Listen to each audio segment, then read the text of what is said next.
Alam mo ang buhay, ini-enjoy lang yan guys. Hindi naman kailangan masyadong seryosohin yung mga bagay-bagay na dumarating sa buhay natin. Pwede mong tutukan pero wag naman ganun kaseryoso. Kasi baka kapag sineryoso mo yung isang bagay mag-iba yung dating sa'yo, no? Baka maging mabigat yung dating sa'yo.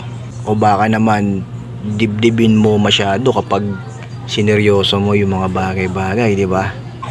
Yung sa sobrang pagiging seryoso mo yung nagiging tingin mo sa iyong kasamahan meron siyang problema kahit wala namang sinasabi sa'yo.